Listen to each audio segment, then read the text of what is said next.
민호야. 그 이름이 제 입에서 흘러나올 때마다 곁에서 저를 간호하던 남편의 눈빛이 흔들리는 것을 보았습니다. 하지만 저는 멈출 수가 없었지요. 제 기억은 20살의 그 시절에 갇혀버렸으니까요.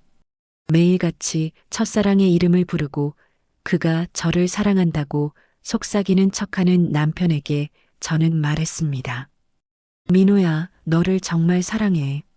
제 마지막 순간 아주 잠깐이었지만 정신이 맑아지는 것을 느꼈습니다. 그리고 그 순간 제 눈앞에 보인 것은 첫사랑 민호가 아닌 50년. 세월의 멍이 든 채 저를 지켜보던 남편의 얼굴이었어요. 저는 생의 마지막 힘을 다해 입을 열었습니다. 춘삼 씨, 미안하고 고마워요. 자, 여러분. 과연 그들에게 무슨 일이 있었을까요? 구독과 좋아요 부탁드립니다. 지금부터 그들의 길고 슬펐던 이야기, 늦은 후에 20살의 마지막 선물을 들려드리겠습니다. 제 이름은 순애입니다. 올해 73이 되었지요. 지금은 병마와 세월의 풍파로 기억마저 희미해진 노인이지만 젊은 날 저에게도 가슴 뛰는 사랑이 있었고 또 악몽 같은 세월이 있었습니다. 저는 20살 가장 아름다운 시절에 민호라는 사람을 만났었습니다. 세상이 온통 꽃밭처럼 아름다웠던 시간이었지요. 하지만 제 운명은 참으로 가혹했습니다. 집안의 사정으로 인해 저는 민호와의 약속을 뒤로하고 춘삼 씨라는 남자와 결혼을 했습니다. 네, 지금 제 곁에서 저를 간호하는 바로 그 남편입니다. 그때 저는 그 사람의 거친 눈빛 속에 숨겨진 폭풍을 미처 알지 못했습니다. 그저 이 결혼이 저를 벼랑 끝에서 구해줄 동아줄이라 믿었을 뿐입니다. 결혼 생활은 제가 상상했던 모든 것에 정반대였습니다. 춘삼 씨는 겉으로는 번듯해 보였지만 속은 썩어 문드러진 사람이었습니다. 매일 밤 늦게까지 술과 노름에 빠져 살았지요. 신혼집을 마련하려고 제가 친정에서 어렵게 가져온 혼수는 몇 달도 안 되어 모두 사라져버렸습니다.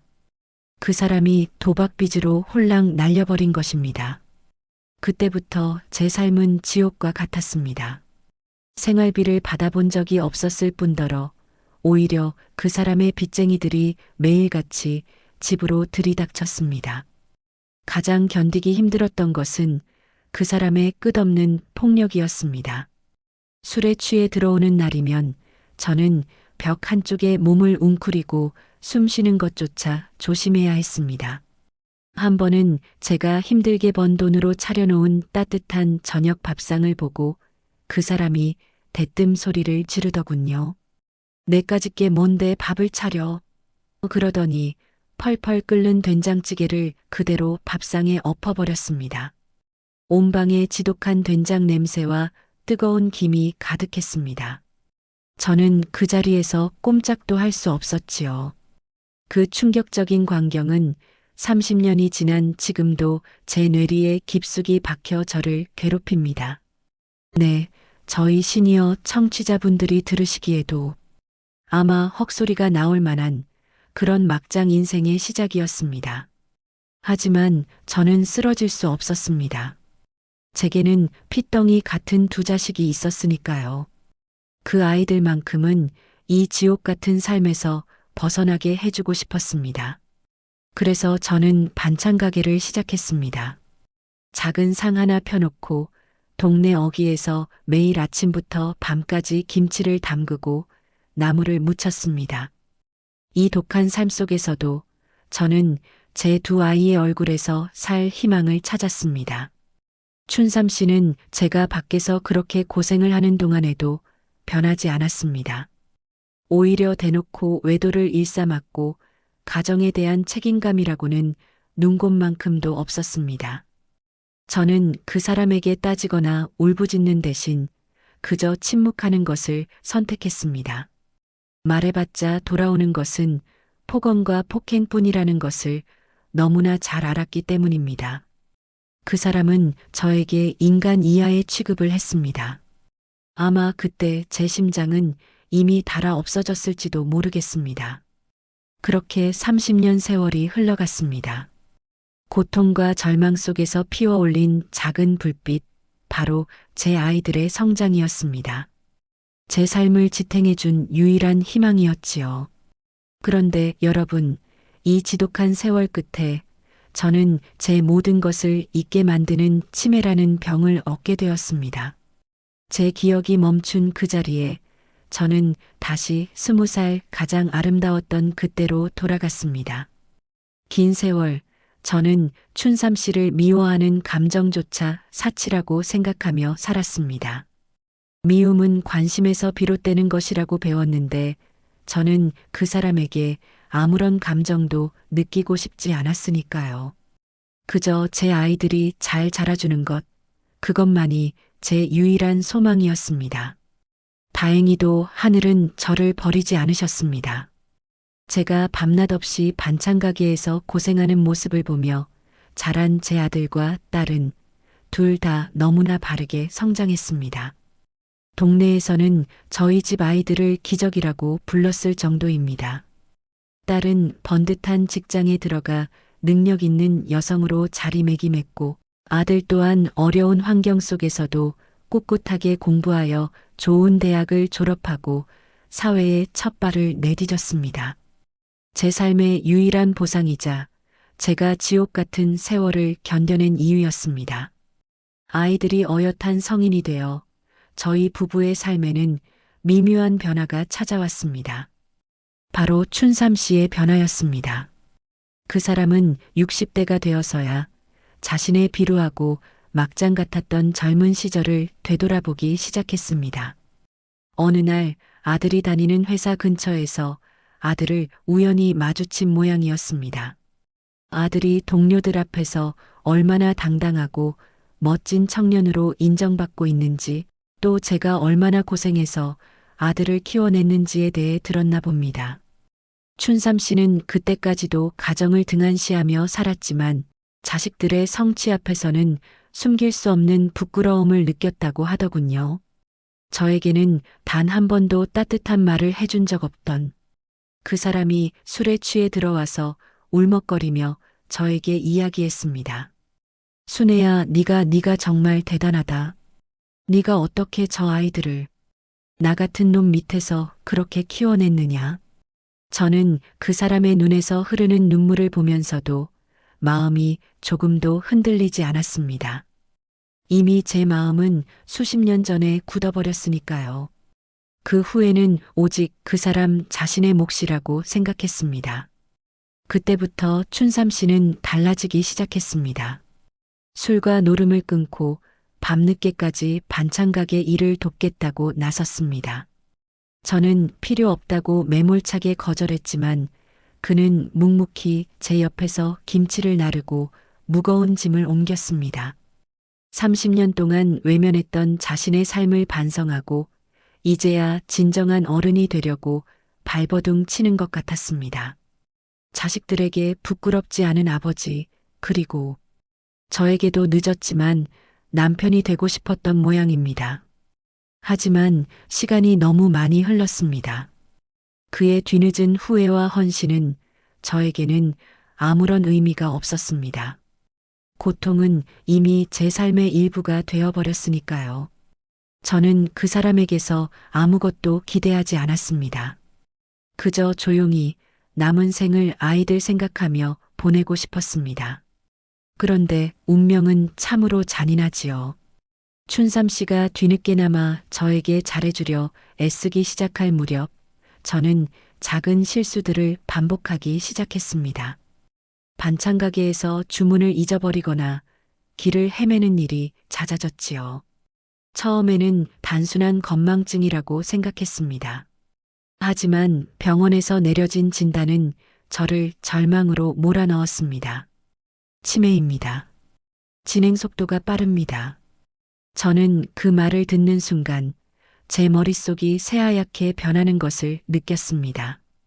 이럴 수는 없는데, 이제 막 아이들이 자리를 잡았는데, 제 삶은 겨우 희망을 보기 시작했는데 하늘은 제 남은 기억마저 앗아가려 하고 있었습니다. 춘삼 씨는 이 소식을 듣고 저보다 더 큰 충격을 받은 듯 했습니다. 이제 막 후회와 속죄의 삶을 시작하려 했는데 그 기회마저 사라져버린 것이나 다름없었으니까요. 저는 병이 진행되면서 춘삼 씨가 저에게 잘해주려고 했던 그 모든 노력들을 잊어버리기 시작했습니다. 그리고 제 기억은 춘삼 씨를 만나기 전 가장 행복했던 그 순간으로 멈추어 버렸습니다. 바로 20살 제 첫사랑 민호와 함께했던 그 시절이었습니다. 치매 증상은 빠르게 악화되었습니다. 춘삼 씨는 제가 기억을 잃어가는 것을 보며 매일 깊은 죄책감과 슬픔에 잠겨 있었습니다. 제가 완전히 기억을 놓아버린 어느 날 저는 춘삼 씨를 향해 손가락질하며 소리쳤습니다. 당신은 누구세요? 우리 집에 왜 계세요? 그리고 그 사람을 낯선 사람 취급하며 매일같이 애타게 찾기 시작한 이름. 바로 민호야. 였습니다. 저는 제 기억이 멈춘 20살의 그 순간으로 돌아가 있었습니다. 그때 저는 아직 춘삼 씨의 아내가 아니었고 고통스러운 결혼 생활을 시작하지도 않았던 순수하고 행복한 처녀였습니다. 제 세상에는 오직 저를 따뜻하게 바라봐주던 첫사랑 민호만이 존재했습니다. 춘삼 씨는 매일 저에게 순애야, 내가 내 남편이다. 나 좀 봐라 하고 애원했습니다. 하지만 저는 그 사람의 손을 뿌리치고 방 한구석에 쭈그리고 앉아 눈물을 글썽이며 민호의 이름을 불렀습니다. 민호야, 너 어디 간 거야? 나 보고 싶어 죽겠는데. 춘삼 씨는 절망했습니다. 자신이 30년간 저에게 저질렀던 모든 악행의 대가를 이제 와서 이렇게 받는구나 하고 생각했을 것입니다. 그가 뒤늦게나마 저에게 사랑을 베풀고 싶었지만 저는 이미 그를 알아보지 못했습니다. 저의 기억 속에서 그 사람의 존재는 지워져 버렸고 그 자리는 가장 행복했던 시절의 그림자, 민호가 대신하고 있었습니다. 어느 날 춘삼 씨는 제 방을 뒤져 낡은 상자를 발견했습니다. 그 안에는 제가 20살 때 썼던 일기장과 흑백 사진 몇 장이 들어 있었습니다. 일기장에는 민호와의 풋풋한 사랑 이야기가 가득 적혀 있었고 사진 속에는 환하게 웃는 민호의 얼굴이 있었습니다. 그 사진을 바라보는 춘삼 씨의 눈빛은 형언할 수 없는 고통과 질투, 그리고 후회가 뒤섞인 복잡한 감정으로 가득했을 것입니다. 그 사람이 가장 충격을 받은 부분은 일기장의 마지막 페이지였을 것입니다. 제가 춘삼 씨와 결혼하기로 결정했을 때 민호에게 보낸 마지막 편지의 초안이었습니다. 민호야, 나 오늘 너를 배신했어.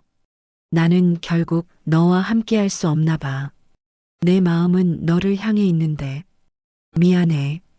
미안해서 죽을 것 같아. 하지만 너를 잊지 않을게. 영원히.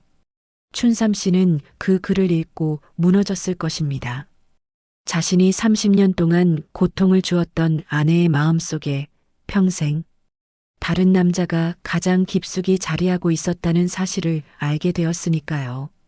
자신이 아무리 노력해도 닿을 수 없는 저의 가장 행복하고 소중한 기억 속 그 남자, 바로 민호였습니다.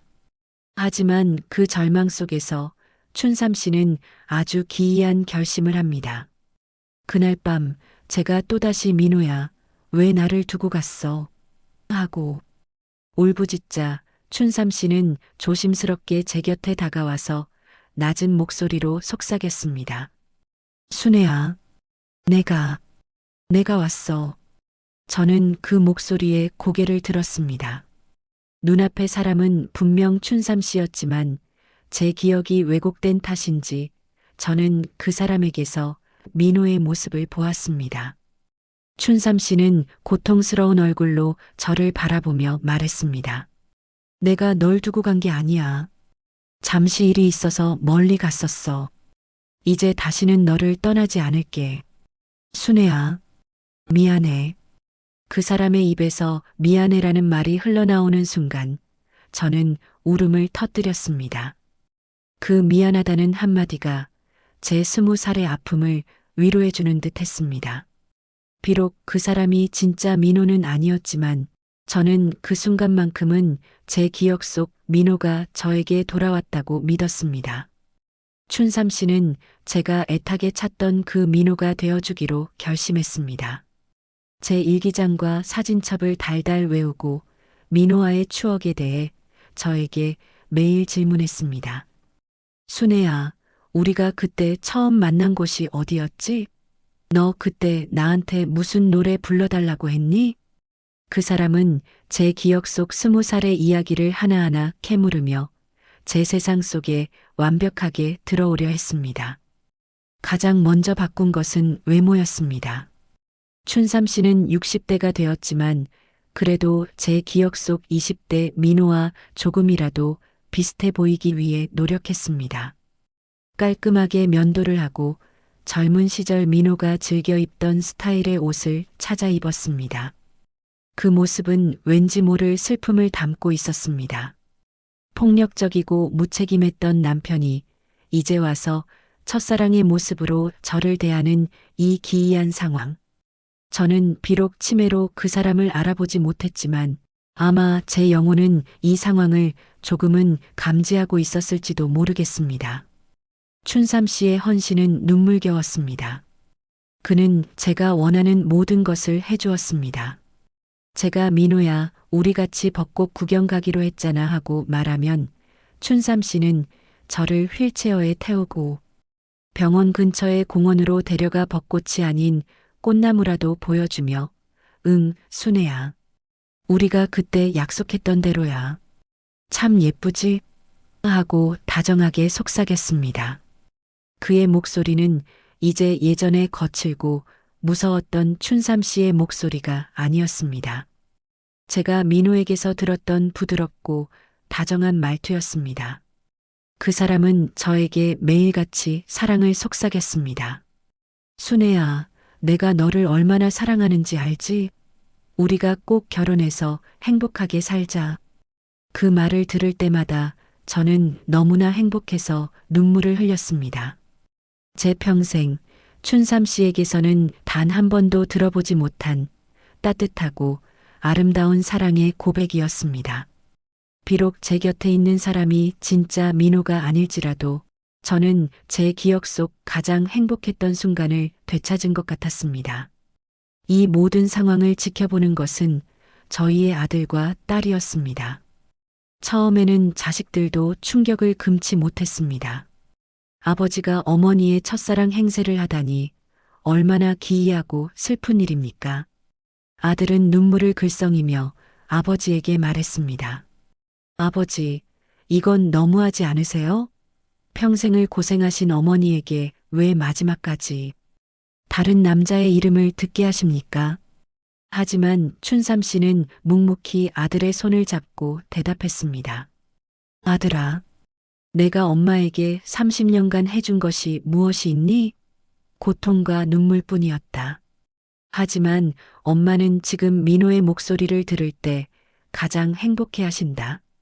이것이 내가 엄마에게 해줄 수 있는 유일한 속죄이고 마지막 선물이다. 엄마가 행복하게 웃는다면 나는 다른 남자의 이름으로 불려도 괜찮다. 너희도 아버지 마음 좀 알아다오. 자식들은 아버지의 진심 어린 눈물과 고통스러운 헌신을 보고 결국 이해하고 지지해 주었습니다. 그들은 치매에 걸린 어머니 앞에서 이제 아버지를 민호 아저씨라고 부르기 시작했습니다. 온 가족이 어머니의 마지막 행복을 위해 기꺼이 민호라는 가상의 인물을 연기하고 있었던 것입니다. 저는 매일 춘삼 씨에게 사랑을 고백했습니다. 민호야, 너를 정말 사랑해. 너 없이는 못 살아. 그 말을 들을 때마다 춘삼 씨의 얼굴에는 복잡한 감정이 스쳐 지나갔습니다. 자신이 그토록 고통을 주었던 아내가 다른 남자의 이름을 부르며 자신에게 사랑을 속삭이는 아이러니. 하지만 그 고통 속에서도 그는 제가 행복해하는 모습에 작은 위안을 얻었을 것입니다. 저는 그때 알지 못했습니다. 저의 기억이 멈춘 그 순간에도 춘삼 씨는 과거의 자신을 저주하며 얼마나 깊은 절망과 후회 속에서 저를 간호하고 있었는지를요. 그 사람의 늦은 헌신은 저를 향한 사랑이라기보다는 자신을 향한 채찍질이자 영원한 속죄였을 것입니다. 춘삼 씨는 완전히 민호가 되어 있었습니다. 이제 곁에 있는 사람이 진짜 남편 춘삼 씨인지 아니면 제가 20살에 사랑했던 민호인지조차 저는 분간하지 못했습니다. 제 눈에는 그저 저를 세상에서 가장 사랑해주는 다정한 민호만이 보였습니다. 어느 날 춘삼 씨는 저를 데리고 젊은 시절 민호와 제가 자주 갔던 강가로 향했습니다. 저는 그곳에 도착하자마자 눈물을 흘리며 말했습니다. 민호야, 기억나? 여기서 내가 나에게 영원히 사랑한다고 했었지. 그때 나는 내 손을 잡고 너무 행복해서 날아갈 것 같았는데. 춘삼 씨는 제 손을 잡고 말했습니다. 기억나지, 순애야. 내가 널 얼마나 아끼는데. 그때나 지금이나 내 마음은 변치 않았어. 난 너를 사랑해. 저는 그 사람의 품에 안겨 어린아이처럼 울었습니다. 비록 치매로 현실을 잊었지만 제 영혼은 그 사랑의 따뜻함을 온전히 느끼고 있었습니다. 하지만 그 행복한 순간에도 저는 문득 이상한 기시감을 느꼈습니다. 민호의 목소리는 너무나 다정했지만 가끔씩 그 사람의 눈빛 속에서 섬광처럼 지나가는 깊은 슬픔과 고통을 보았습니다. 민호가 아닌 제가 평생을 미워했던 남편 춘삼 씨의 그림자가 스쳐 지나가는 듯 했습니다. 저는 춘삼 씨를 바라보며 물었습니다. 민호야, 너 혹시 나한테 뭔가 숨기는 거 있니? 너 얼굴이 왜 이렇게 슬퍼 보여? 춘삼 씨는 당황하며 애써 미소를 지었습니다. 아니야, 순애야. 내가 조금 피곤해서 그래. 너만 보면 나는 세상에서 가장 행복한 사람이야. 걱정하지 마. 하지만 그 사람의 손이 미세하게 떨리는 것을 저는 느꼈습니다. 그 사람의 헌신은 때로는 저에게 혼란을 주었습니다. 민호는 제가 가장 힘들었을 때 저를 버리고 떠났는데 지금의 민호는 제가 가장 고통스러울 때 헌신적으로 저를 간호하고 있습니다. 이 상반된 행동 속에서 저는 치매가 주는 혼란과 싸워야 했습니다. 진짜 민호는 누구인가? 그리고 내 곁에 있는 이 사람은 누구인가? 제 내면은 끊임없이 이 질문에 시달렸습니다. 잠시 정신이 맑아질 때마다 저는 제 눈앞에 있는 사람이 남편 춘삼 씨라는 것을 희미하게 깨달았습니다. 그리고 그 사람의 곁에서 다른 남자의 이름을 부르며 사랑을 속삭였던 저의 행동이 얼마나 그 사람에게 고통을 주었을지 생각하면 가슴이 찢어질 듯 아팠습니다.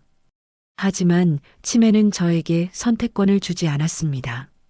현실의 고통스러운 기억보다 20살의 행복한 기억이 저를 더 강하게 끌어당겼습니다. 결국 저는 다시 춘삼 씨를 민호라고 부르며 그 사람의 헌신 속으로 도피하고 말았습니다. 자식들은 그런 저를 보며 안쓰러워했습니다. 딸아이가 제 손을 잡고 울먹이며 말했습니다. 엄마, 아빠가 엄마 정말 사랑해요. 아빠는 이제 정말 좋은 사람으로 변했어요. 엄마를 위해 아빠가 얼마나 노력하는지 엄마는 아셔야 해요. 저는 딸의 말을 들으면서도 그 말이 무엇을 의미하는지 온전히 이해할 수 없었습니다. 그저 민호가 저를 사랑한다는 말만 희미하게 들려왔을 뿐입니다. 춘삼 씨는 저를 간호하며 제 치매가 악화될수록 더더욱 민호 역할을 완벽하게 수행했습니다. 그는 이제 제가 원하는 민호의 모든 것을 알고 있었습니다. 제가 듣고 싶어 하는 말, 제가 보고 싶어 하는 것, 제가 먹고 싶어 하는 음식. 춘삼 씨의 삶은 오직 저의 민호가 되기 위한 헌신으로 가득 채워져 갔습니다. 저는 그의 늦은 헌신 속에서 평생 느껴보지 못했던 따뜻함과 사랑을 마지막으로나마 받고 있었습니다. 하지만 이 행복한 연극은 곧 끝을 향해 가고 있었습니다. 제 몸은 급속도로 쇠약해지고 있었고 저는 점점 더 잠자는 시간이 길어졌습니다. 춘삼 씨는 제 마지막을 예감하며 매일 밤 울었습니다. 자신이 30년 이상 저에게 주었던 고통의 시간들을 이제 와서 이 짧은 헌신의 시간으로 어떻게 보상할 수 있을까요? 드디어 제 생의 마지막 순간이 다가왔습니다. 저는 병세가 급격히 악화되어 병원 중환자실로 옮겨졌습니다. 제 숨은 가쁘고 힘겨웠으며 이제 춘삼 씨의 민호 목소리도 희미하게만 들려왔습니다. 제 마지막 순간이 다가왔음을 저도 온몸으로 느끼고 있었습니다. 춘삼 씨는 제 침대 곁을 단 한순간도 떠나지 않았습니다. 그는 저를 붙잡고 오열하며 순애야, 내가 미안해. 내가 죄인이다. 하고 수십 년간 참아왔던 후회를 토해냈습니다. 하지만 저는 그 눈물의 의미를 온전히 이해하지 못했습니다. 제 머릿속은 온통 민호와의 행복했던 추억들로 가득 차 있었으니까요. 춘삼 씨는 마지막으로 저에게 무언가를 해주고 싶었던 모양입니다. 그는 낡은 테이프 레코더를 가져와 제 귀에 대고 제가 20살 때 민호에게서 듣고 싶어 했던 노래를 틀어주었습니다. 가수 이난영의 슬픈 노래였습니다. 순애 그 노래를 듣는데 갑자기 제 머릿속이 맑아지는 것을 느꼈습니다. 치매가 잠시 거치고 제 시계가 멈춘 곳에서 다시 움직이기 시작한 것입니다. 제 눈앞에 보인 것은 20대에 다정했던 민호가 아니었습니다. 주름이 깊게 패이고 눈가에 눈물과 피로가 가득한 70대의 제 남편 춘삼 씨의 얼굴이었습니다. 저는 그 사람이 얼마나 헌신적으로 저를 간호했는지, 제가 얼마나 모질게 그 사람에게 민호의 역할을 요구했는지를 이 짧은 순간 모든 것을 깨달았습니다. 제가 평생을 미워했던 남자, 제가 평생을 외면했던 남자, 그 사람이 제가 가장 행복했던 첫사랑의 이름으로 불리는 고통을 감수하며 저의 마지막을 지켜주고 있었습니다. 그의 헌신은 저의 30년 고통을 보상해 줄 수는 없었지만 그 모든 것을 덮고도 남을 만큼 지독하고 애절한 사랑이었습니다. 순애 저는 소리내어 울고 싶었지만 숨조차 제대로 쉴 수 없었습니다. 오직 눈물만이 제 뺨을 타고 흘러내렸습니다. 저는 제 남편을 바라보며 미안해요. 내가 당신에게 너무 모질었어요 라고 말하고 싶었습니다. 하지만 제 입은 말을 듣지 않았습니다. 춘삼 씨는 제가 정신이 돌아온 것을 알지 못했습니다. 그는 제 손을 잡고 제가 민호에게 해줄 마지막 사랑 고백을 기다리고 있었습니다. 그 사람은 마지막까지 민호의 목소리로 저에게 속삭였습니다. 순애야, 울지 마. 내가 있잖아. 내가 너를 영원히 사랑해. 우리 다시 태어나도 꼭 다시 만나자. 그 말을 듣는 순간 저는 모든 것을 내려놓았습니다. 이젠 더 이상 미워할 힘도 원망할 힘도 없었습니다. 남은 것은 오직 한 가지, 그 사람의 늦은 진심에 대한 깊은 감사함이었습니다. 저는 마지막 힘을 다해 제 입을 움직였습니다. 아주 희미했지만 그 사람은 제 입모양을 읽었을 것입니다. 민호야, 사랑해. 제 마지막 숨결이 그 이름과 함께 끊어지는 듯 했습니다. 춘삼 씨는 제 고백에 오열했습니다. 그는 제가 마지막까지 민호를 사랑했다는 사실에 슬퍼하면서도 제가 행복하게 눈을 감았다고 믿었을 것입니다. 춘삼 씨는 제가 민호의 이름을 부르며 평온하게 눈을 감았다고 생각하며 통곡했습니다. 자식들도 아버지의 곁에서 어머니의 마지막을 슬퍼했습니다. 그들은 모두 제가 첫사랑의 기억 속에서 행복하게 이 세상을 떠났다고 믿었습니다. 하지만 여러분, 제가 민호야 사랑해 라고 마지막 말을 했을 때 제 영혼은 잠시 되돌아와 춘삼 씨를 보고 있었습니다. 그리고 저는 그 순간 제 생의 마지막 힘을 다해 모두가 듣지 못한 단 한 번의 진실을 고백했습니다. 춘삼 씨가 제 시신을 끌어안고 울음을 멈추지 못할 때 저는 아주 잠깐 숨을 멈추고 있었던 그 찰나의 순간 제 눈빛은 그 사람을 똑바로 바라보고 있었습니다. 춘삼 씨는 제 시신을 안고 있었기에 제 얼굴을 가까이에서 볼 수 있었습니다. 그리고 저는 아주 작고 아무도 듣지 못할 만큼 희미한 목소리로 입모양만으로 그 사람에게 마지막 말을 건넸습니다. 춘삼 씨, 미안하고 고마워요. 저는 그 마지막 고백과 함께 완전히 숨을 거두었습니다. 그 사람은 제 눈빛이 찰나의 순간 민호가 아닌 자신을 바라보고 있었다는 것을 알았을 것입니다. 그리고 제 입모양이 그토록 애타게 불렀던 민호의 이름이 아닌 춘삼 씨라는 것을 깨달았을 것입니다. 그 말을 들은 춘삼 씨는 제 시신을 안은 채 온몸을 떨었습니다. 그 충격과 감격은 이루 말할 수 없었을 것입니다. 자신이 30년 넘게 저지른 죄가 마지막 순간에 아내의 미안하다는 말과 고맙다는 말로 용서받았음을 깨달았을 때 그 사람의 가슴은 터질 듯이 벅차오르지 않았을까요? 그는 제 마지막 순간 자신이 아닌 남편 춘삼 씨로서 아내의 용서를 받은 것입니다. 제가 치매에 걸려 민호의 이름만 불렀던 지난날의 고통이 이 마지막 한마디로 모두 보상받은 기분이었을 것입니다. 그 사람은 비로소 자신이 그토록 갈망하던 아내의 용서와 사랑을 받았다는 것을 깨달았습니다. 저는 평생을 원망과 고통 속에서 살았습니다. 하지만 제 마지막 순간 저는 그 사람의 늦은 진심을 보았습니다. 그 사람이 저에게 민호가 되어준 헌신이 저에게는 평생 받아보지 못한 가장 큰 사랑이었음을 깨달았습니다. 그래서 저는 미안했습니다. 그 사람의 늦은 후회를 끝까지 외면하고 민호만을 불렀던 제가 미안했고 또 고마웠습니다. 마지막까지 저의 곁을 지키며 사랑한다고 속삭여준 그 사람의 헌신에 깊이 감사했습니다.